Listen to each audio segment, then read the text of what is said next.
Welcome back, boys and girls. Good morning, good afternoon, good evening. Hey, my friend Jeffrey, we're back here with you. We're back into working on reading literature 1.1 is going to be the objective. But under reading literature, dealing with key ideas and details. What we're going to focus in right now is details.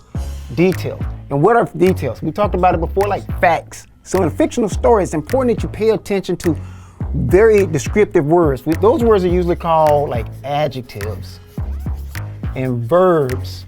They tend to move the story along by describing the character, describing the setting, and the verbs show action words. So it's important that you pay attention to how the author is moving a text along by identifying different parts of speech and how the story moves. So for example, when we talk about this particular standard, we want to focus in on when identifying what details or what facts help you to identify what's really going on. You want to pay attention to, well, what is really supporting evidence and where do I find it? When making a claim within a story, and when making an argument, when you're making a claim, when you're arguing with somebody, you need evidence. For example, there was a basketball documentary on regarding Michael Jordan, and it talked about his alleged basketball career and life and different things, and people had different points of view regarding it. He offered some evidence and other people offer evidence, and then you tend to get an argument. So even within the context of reading a passage, you need to understand that the author may be offering more than one point of view to create an argument within the text. So you have to understand that when you're reading, and you need to look at the clearly identify what facts and evidence is being provided by the author to support a particular position regarding a particular character within a setting.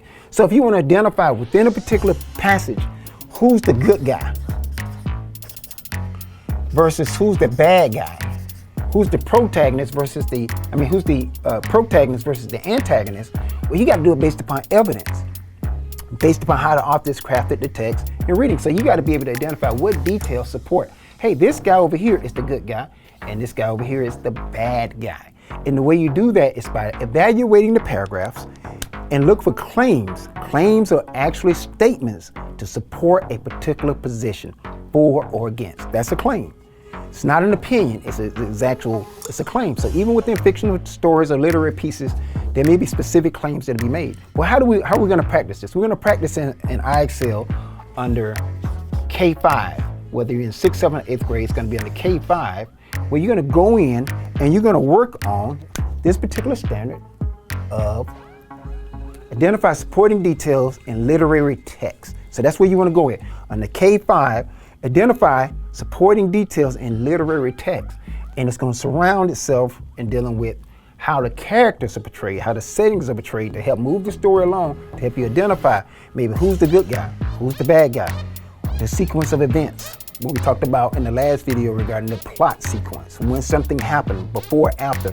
Even within it, may be a compare and contrast going on regarding a conflict, regarding why this person is a good guy and why that person is a bad guy. So under this particular standard, we're working in reading literature. One, key ideas in this particular one, we're focusing in on details. So you're gonna practice this on the K5 in iExcel for your particular grade level. So I'm Mr. McDaniel, I'm here with my friend Jeffrey. We're wrapping up reading literature on the key ideas and details. We look forward to seeing you in the live class. You guys remember, believe in yourself and have a great day.